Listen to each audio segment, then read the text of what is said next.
Volvo bus కావడంతో మంటలు సులువుగా వ్యాపిస్తాయి. స్లీపర్ బస్సు కావడంతో అందరూ నిద్రలో ఉంటారు. ఆటోమేటిక్ డోర్స్ ఉంటాయి. కిందకు దిగి తమను తాము రక్షించుకునేంత సమయం కూడా ఉండదు. అందులోనూ బస్సులో ఎక్కువ భాగం ప్లాస్టిక్, దూది వంటి వాటితో నిండి ఉండడంతో మంటలు వేగంగా వ్యాపించి బస్సు మొత్తం క్షణాల్లో దగ్ధమవుతాయి.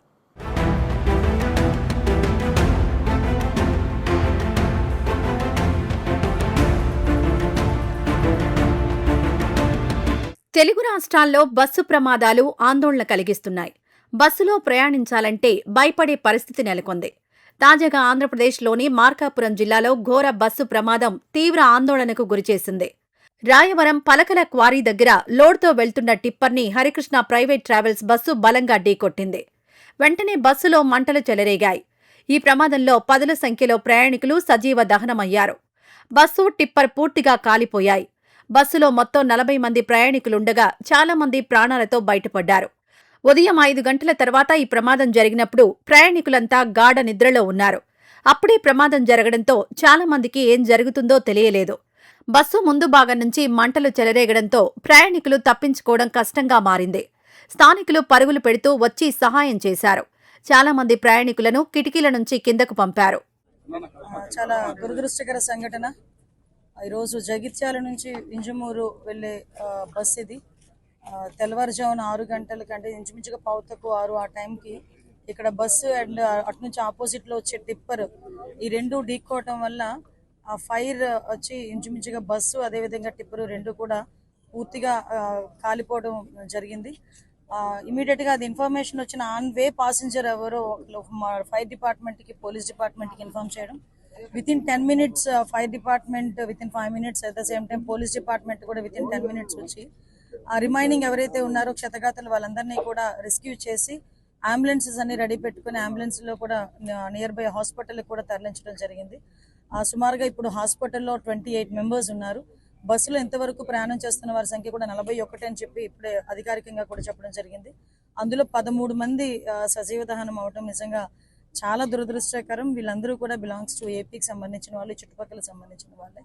అంటే ఇటువంటి ఇప్పుడు వచ్చేటప్పుడు కూడా అదే నాతో పాటు డీజీపీ గారు, అదేవిధంగా మన ట్రాన్స్పోర్ట్ మినిస్టర్ రాంప్రసాద్ రెడ్డి గారు, అదేవిధంగా కలెక్టర్ గారు, ఎస్పీ గారు ఫస్ట్ నుంచి కూడా మానిటర్ చేసుకుంటున్నారు. అంటే ఈ యాక్సిడెంట్కి జరిగిన ఇన్సిడెంట్ ఎలా జరిగింది, ఎందుకు జరిగింది, కాజ్ ఆఫ్ యాక్సిడెంట్ మనం గుర్తించడం ఒక ఎత్తు అయితే, ఈరోజు ఆ ట్రావెల్ బస్ కూడా చూసుకుంటే హరికృష్ణ ట్రావెల్స్కి సంబంధించిన బస్సు, కలిగిరికి సంబంధించిన వ్యక్తి ఆయన.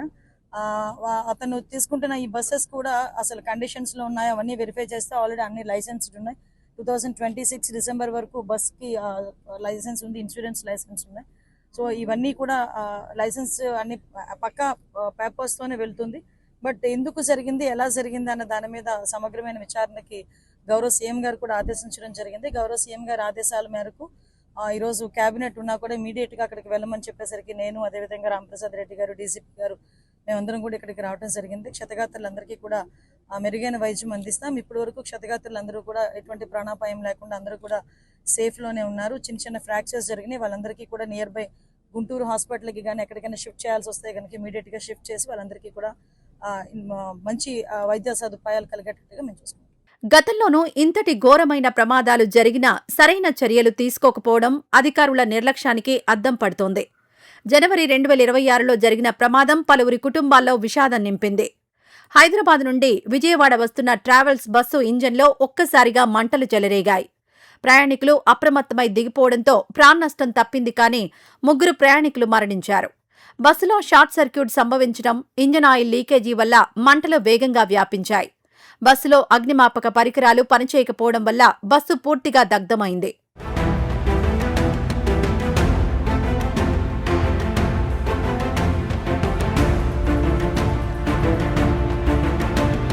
ఫిబ్రవరి 2026లో నెల్లూరు నుంచి హైదరాబాద్ వెళ్తున్న ప్రైవేట్ బస్సు అదుపు తప్పి డివైడర్ను దాటి అవతలి రోడ్డుపైకి దూసుకువెళ్లింది.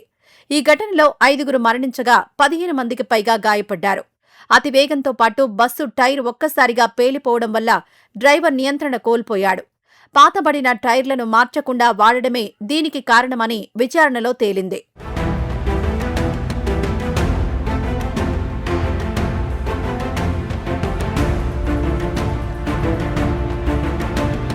అక్టోబర్ 2025లో కావలి ట్రావెల్స్ బస్సు అతివేగంగా వెళ్తూ ఒక ద్విచక్ర వాహనాన్ని ఢీకొట్టి డివైడర్ను దాటి అవతల వైపుకు దూసుకువెళ్లింది. ఈ ఘటనలో 19 మంది మృతి చెందారు. డ్రైవర్ నిద్రమత్తులో ఉండడమే దీనికి ప్రధాన కారణం.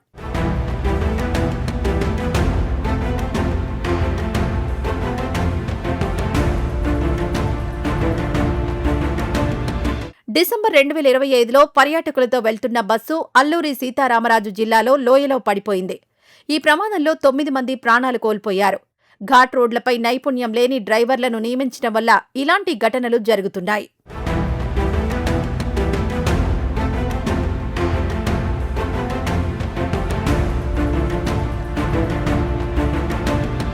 ఇక సెప్టెంబర్ 2025లో బెంగళూరు నుండి కడపకు వెళ్తున్న ఒక ప్రైవేట్ స్లీపర్ బస్సు ఎదురుగా వస్తున్న లారీని ఢీకొట్టింది.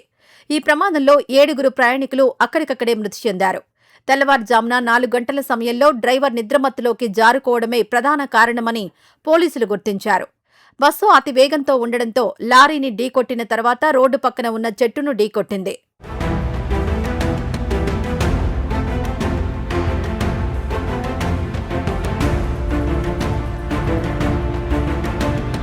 సెప్టెంబర్ 2025లో జరిగిన మరో ప్రమాదంలో 6 మృతి చెందారు. అరకు పర్యటన ముగించుకొని తిరిగి వస్తున్న ప్రైవేట్ టూరిస్టు బస్సు మలుపు వద్ద లోయలోకి జారిపోయింది. ఘాట్ రోడ్లపై నైపుణ్యం లేని డ్రైవర్ను పంపడం, బ్రేక్ ఫెయిల్యూర్ కావడం వల్ల ఈ ప్రమాదం జరిగింది.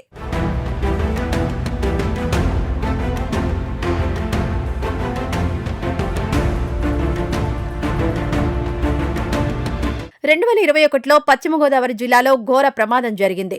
జల్లేరు వాగులో ఆర్టీసీ బస్సు పడి 9 మంది మృతి చెందారు. 2019లో శ్రీశైలం ఘాట్ రోడ్లో బస్సు లోయలో పడిన ఘటనలో 9 మంది మృతి చెందారు. అదే ఏడాదిలో కర్నూలు జిల్లా వెల్దుర్తి దగ్గర వోల్వో బస్సు బైక్ను తప్పించబోయి తుఫాన్ వాహనాన్ని ఢీకొట్టింది. ఈ ప్రమాదంలో 15 మంది మృతి చెందగా మరణించిన వారంతా తెలంగాణలోని గద్వాల జిల్లాకు చెందినవారు.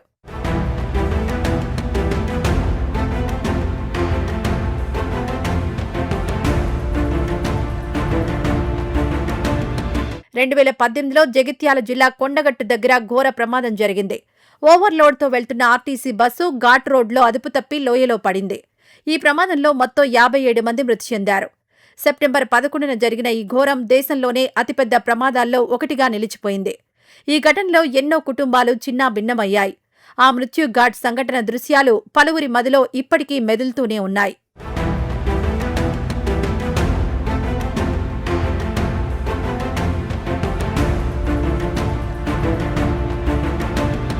2017లో విశాఖ జిల్లా అరకు దగ్గర జరిగిన ప్రమాదంలో ఏపీఎస్ఆర్టీసీ బస్సు లోయలో పడిపోయింది.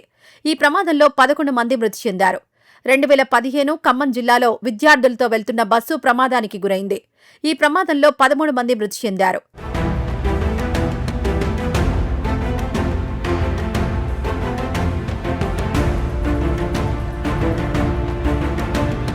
2014లో నల్గొండ జిల్లా మిర్యాలగూడ వద్ద జరిగిన ప్రమాదం అధికారుల నిర్లక్ష్యానికి అద్దం పట్టింది. రైల్వే ట్రాక్పై నిలిచిపోయిన బస్సును రైలు ఢీకొంది. ఈ ప్రమాదంలో 16 మంది మృతి చెందారు.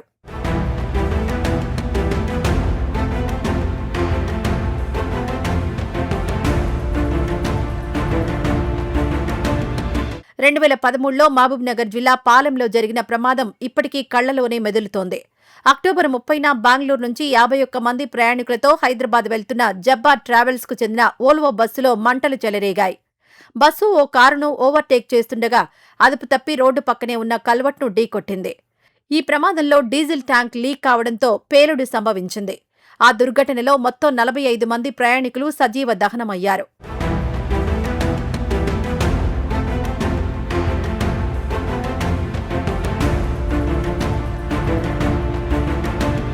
2012లో కృష్ణా జిల్లా మచిలీపట్నంలో బస్సు చెరువులోకి దూసుకెళ్లడంతో 22 మంది మృతి చెందారు. 2025లో కర్నూలు జిల్లాలో ప్రైవేటు బస్సు బైక్ను ఢీకొట్టి ట్యాంకర్ పేలడంతో మంటలు చెలరేగాయి. 24 మంది మృతి చెందారు. 2010లో అనంతపురం జిల్లాలో ఓవర్ స్పీడ్తో వెళ్తున్న బస్సు బోల్తా పడింది. ఈ ఘటనలో 18 మంది మృతి చెందారు.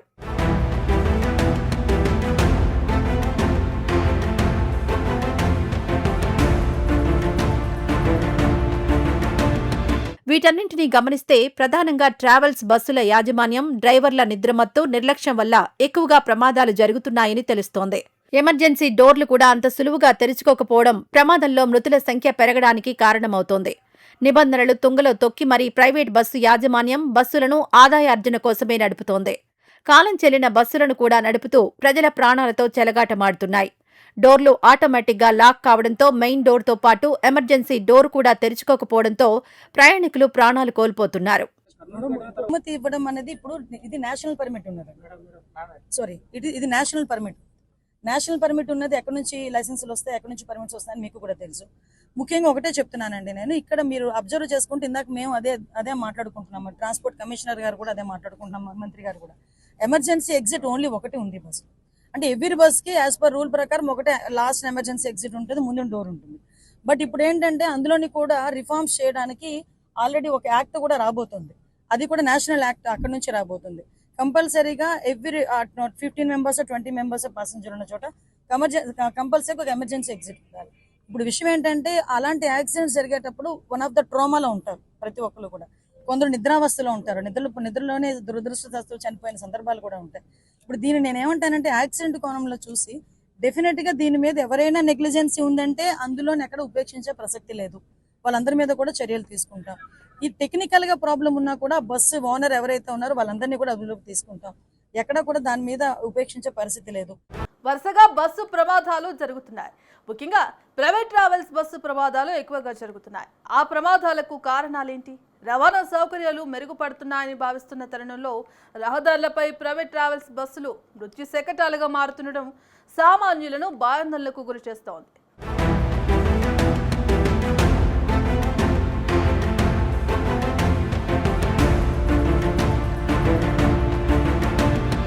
ఏడాది కాలంలో ఆంధ్రప్రదేశ్లో ప్రైవేట్ ట్రావెల్స్ బస్సు ప్రమాదాలు ఆందోళనకరంగా పెరిగాయి.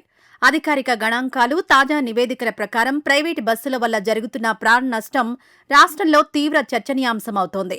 రవాణా సౌకర్యాలు మెరుగుపడుతున్నాయని భావిస్తున్న తరుణంలో రహదారులపై ప్రైవేట్ ట్రావెల్స్ బస్సులు మృత్యు శకటాలుగా మారుతూ ఉండడం సామాన్యులను భయాందోళనకు గురిచేస్తోంది. ఈ ప్రమాదాలకు ప్రధాన కారణాలు ముఖ్యంగా డ్రైవర్ల అతివేగం, నిర్లక్ష్యం, ఓవర్లోడింగ్ లారీలు, బస్సులు, రోడ్లు సరిగా నిర్వహణ లేకపోవడం, గోతులు, రాత్రి ప్రయాణాల్లో నిద్రమత్తు, వాహనాల్ని ఫిట్నెస్ సర్టిఫికెట్ లేకుండా నడపడం, ఎమర్జెన్సీ ఎగ్జిట్లు, ఫైర్ ఎక్స్టింగ్విషర్లు సరిగా లేకపోవడం, ట్రాఫిక్ నియమాలు కఠినంగా అమలు చేయకపోవడం, డ్రంక్ అండ్ డ్రైవ్ పరిస్థితులు పెరగడం వంటివి కనిపిస్తున్నాయి.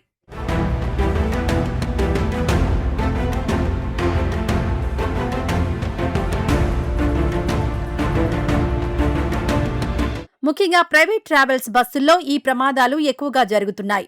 ఈ బస్సుల నిర్వహణ, ఫిట్నెస్ సరిగా ఉండట్లేదు. ఈ బస్సుల డ్రైవర్లు నిర్లక్ష్యంగా నడుపుతున్నారు. దానికి తోడు బస్సుల్లో సేఫ్టీ మెజర్స్ సరిగా లేవు. ప్రమాదం జరిగితే నష్టాన్ని తగ్గించే చర్యలు ఉండట్లేదు.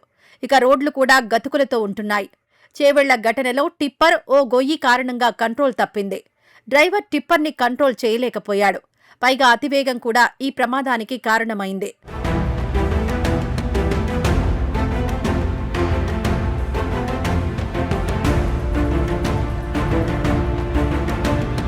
రెండేళ్లలో ఆంధ్రప్రదేశ్ వ్యాప్తంగా సుమారు 350కి పైగా బస్సు ప్రమాదాలు జరిగాయి.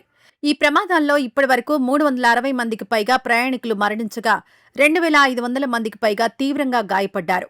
గాయపడిన వారిలో వందలాది మంది శాశ్వత వికలాంగులుగా మారడం విషాదకరం. రాష్ట్రంలోని జాతీయ రహదారులు, మారుమూల ఘాట్ రోడ్లు ఈ ప్రమాదాలకు ప్రధాన కేంద్రాలుగా మారాయి. మృతుల్లో ఎక్కువ శాతం యువకులు, కుటుంబ యజమానులు ఉండడం ఆయా కుటుంబాలను రోడ్డున పడేసింది.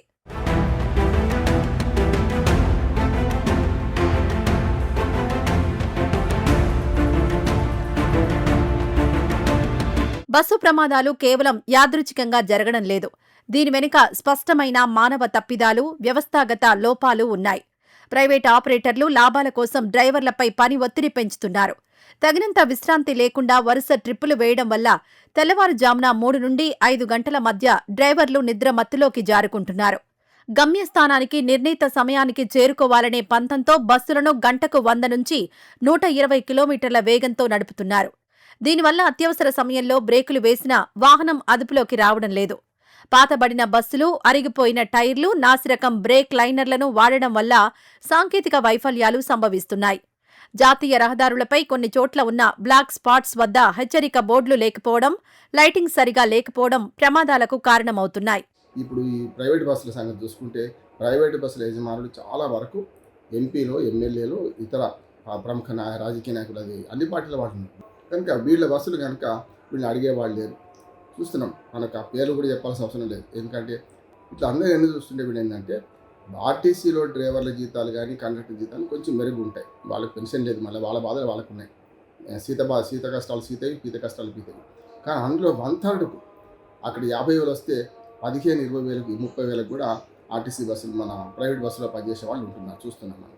కనుక వాళ్ళు ఏం చేస్తారంటే ఒక 2 డ్రైవర్ని పెట్టుకుంటారు. ఆ తర్వాత క్లీనర్ అనే పేరు మీద డ్రైవింగ్ కూడా ఈ బస్సుల మీద ప్రయాణికుల ప్రాణాలతో చెలగాట పడుతూ ఈ బస్సులను నడిపించిన సందర్భం చూస్తున్నాం. ఇంకోటి ఏంటంటే అర్ధరాత్రి వెళ్తే తెల్లారికల్లా చేరిపోవాలి. చెన్నై కావచ్చు, లేకుంటే విశాఖపట్నం కావచ్చు, లేకుంటే బెంగళూరు కావచ్చు, బొంబాయి కావచ్చు, పూణే కావచ్చు, షిరిడి దాకా బస్సులు మేము చూస్తున్నాం. రాత్రి వెళ్తే తెల్లారికల్లా చేరిపోవాలి. ఈ ఆదుర్తతోని వాళ్ళు ఏం చేస్తున్నారంటే నిద్రాహారాలు కానీ కనీసం ఆర్టీసీ డ్రైవర్లకు కొంత రెస్ట్ ఉంటుంది. ఆ టైం కూడా అక్కడ కూడా సమస్య ఏంటంటే మెల్లమెల్లగా సగం సిబ్బంది పోయింది. ఇప్పటికే దాదాపు 55,000 మంది తెలంగాణ ఆర్టీసీలో 55,000 మంది సిబ్బంది ఉంటే ఇప్పుడు 35,000 తగ్గినట్ట. 15,000 మంది రిటైర్ అయిన తర్వాత మళ్ళీ అపాయింట్మెంట్స్ లేవు. ఇక అంతా ఒక డ్రైవర్లు ఉంటారు, కండక్టర్లు అసలు అపాయింట్మెంట్స్ లేవు. ఎందుకంటే ప్రైవేటు అద్దె బస్సులు వచ్చిన తర్వాత కండక్టర్లు ఏమో వాళ్ళ ఉంటారు, డ్రైవర్ ఏమో ప్రైవేట్గా ఉంటాడు, చూస్తున్నాం మనం. కనుక అది కూడా ఒకటి వచ్చింది. మొత్తం చూసుకుంటే ఇలా 2-3 లోపాలు కనపడుతున్నాయి. ఒకటి, ఆర్టీఏ శాఖ పూర్తిగా నిర్వీర్యమైంది. నిర్వీర్యం కావడం 2 కారణాలు: రాజకీయ నాయకుల ఒత్తిడి, వీళ్ళు అవినీతి కూడా అంటున్నారు ఒకటి. రెండోది ఏంటంటే ప్రైవేట్ బస్సులను తనిఖీ చేసే క్రమంలో ఎలాంటి నిబంధనలు పాటిస్తలేరు. వాళ్ళు ఎప్పుడు వెళ్తున్నారు, ఎటుపోతున్నారు. అట్లాగే చాలా వరకు ఈ ప్రైవేట్ బస్సుల యజమానులు ఎక్కడో తక్కువకు రిజిస్ట్రేషన్ చేసుకొని అరుణాచల్ ప్రదేశ్, మేఘాలయ, అస్సాము ఆ ప్రాంతాల్లో రిజిస్ట్రేషన్ ఫీజు తక్కువ ఉంటుంది కనుక చేసుకొని నడుపుతుంది, ఇక్కడ నడుపుతున్నారు, చూస్తున్నాం మనం. అది కూడా ఒక రకంగా అంటే ఏది అక్రమం కాదు అన్నట్టు, కాదేది కవితకనహం అన్నట్టు, అగ్గిబుల్ల సబ్బుబిల్ల అన్నట్టు అన్ని అక్రమాలు కలిస్తే వాళ్ళ ప్రయాణికుల పాలిటి శాపాలుగా మారిపోయాయి. పెరుగుతున్న ప్రమాదాల దృష్ట్యా ఆంధ్రప్రదేశ్ ప్రభుత్వం రవాణా శాఖ కఠిన చర్యలు తీసుకుంటోంది. రాష్ట్ర వ్యాప్తంగా ప్రైవేట్ బస్సులపై ఆకస్మిక దాడులు నిర్వహించి ఫిట్నెస్ లేని వాహనాల పర్మిట్లను రద్దు చేస్తున్నారు. బస్సుల్లో స్పీడ్ గవర్నర్లు తప్పనిసరి చేశారు. అలాగే వెహికల్ ట్రాకింగ్ సిస్టమ్ ద్వారా వాహన వేగాన్ని పర్యవేక్షిస్తున్నారు. ప్రమాదాలు జరిగినప్పుడు ప్రభుత్వం స్పందించడం, నష్టపరిహారం ప్రకటించడం సర్వసాధారణంగా మారింది. కానీ శాశ్వత పరిష్కారం కావాలంటే రవాణా శాఖ నిబంధనలు కఠినంగా అమలు చేయాలి. ప్రైవేట్ ట్రావెల్స్ యాజమాన్యాలు లాభాల కంటే ప్రయాణికుల ప్రాణాలకే ప్రాధాన్యత ఇవ్వాలి.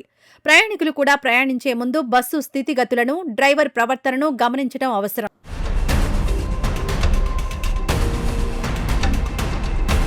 కార్లు, బైకులు, ఇతర ప్రైవేటు వాహనాలతో పోలిస్తే బస్సుల్లో ప్రయాణం సురక్షితం. బస్సులు రోడ్డు ప్రమాదానికి గురైన ప్రాణ నష్టం అత్యంత స్వల్పంగా ఉంటుంది.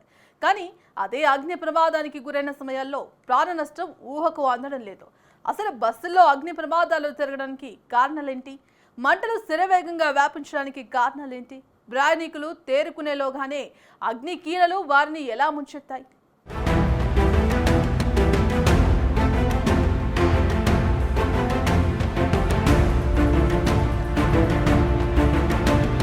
బస్సుల్లో ఇంధనం, ప్లాస్టిక్ భాగాలు, రెగ్జిన్, దోధి లాంటి మెటీరియల్తో సీట్లు తయారు చేస్తారు. ఇవి తేలికగా మంటలు అంటుకొని త్వరగా వ్యాపించడానికి కారణమవుతాయి. సాధారణంగా రోడ్డు ప్రమాదాల్లో బస్సుల్లోని ఇంధనం ట్యాంకు, పెట్రోల్, డీజిల్ సరఫరా చేసే పైపులు దెబ్బతిని లీక్ అవుతాయి.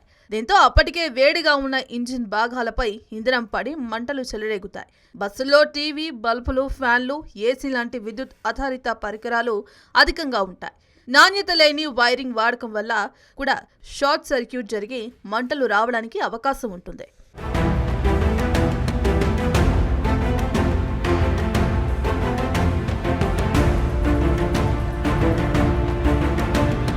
షార్ట్ సర్క్యూట్ తర్వాత ఎక్కువగా బస్సు ప్రమాదాలు ఇంజిన్ వేడి కారణంగా జరుగుతుంటాయని సంబంధిత రంగంలో నిపుణులు చెబుతున్నారు. ఇంజిన్ భాగాల వేడి కారణంగా డీజిల్, పెట్రోల్ లీక్ అయి మంటలంటుకొని బస్సు మొత్తాన్ని దహనం చేస్తాయని తెలిపారు. బస్సు లోపలి భాగంలో గాలి వేగం ఎక్కువగా ఉంటుంది. అనుకోకుండా నిప్పులు చెలరేగినప్పుడు ఈ గాలి మంటలను మరింతగా వ్యాప్తి చేయడంలో ఉపకరిస్తోంది.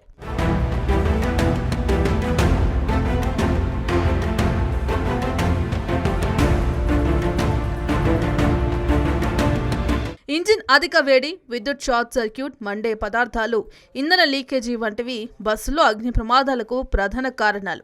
ఇక బస్సుల్లో ఉండే మండే స్వభావం కలిగిన పదార్థాలతో తయారైన వస్తువులు అధికంగా ఉంటాయి. ప్రధానంగా పెట్రోల్, డీజిల్ లాంటి ఇంధనంతో పాటు ప్లాస్టిక్, రెగ్జిన్ కవర్ సీట్లు ఉంటాయి. ఈ పదార్థాలు గాలితో కలిసి త్వరగా మంటలు అంటుకొని వేగంగా వ్యాప్తి చెందడానికి దోహదపడతాయి. ఇక బస్సులలో సరైన అగ్నిమాపక వ్యవస్థలు లేకపోవడం ప్రమాదాల తీవ్రతకు అద్దం పడుతోంది.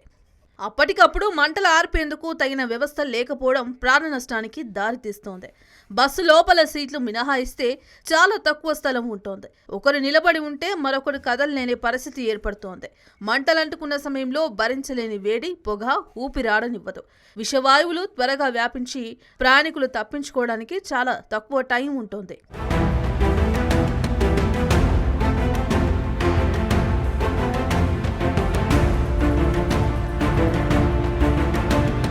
ప్రమాదం తర్వాత బస్సు భాగాలు దెబ్బతింటాయి. దీంతో అత్యవసర మార్గాలు, కిటికీలు దెబ్బతిని తెరుచుకునే అవకాశం ఉంటుంది. దీంతో ప్రయాణికులు తొందరగా బయటకు వెళ్లే మార్గాలు లేక ప్రమాదాల బారిన పడుతుంటారు. భవనాలు, వాణిజ్య సముదాయాల్లో మంటలు చెలరేగినప్పుడు మంటలు ఆర్పడానికి ప్రత్యేక వ్యవస్థ ఉంటుంది. అగ్ని ప్రమాదాల నివారణకు ప్రత్యేకంగా బిగించిన పైపులు ఉంటాయి. బయట నుంచి మంటలు ఆర్పే వాయువులను పంపించడం ద్వారా నియంత్రించవచ్చు. కానీ బస్సుల్లో మంటలు ఆర్పడానికి ప్రత్యేక వ్యవస్థలేమీ లేవు.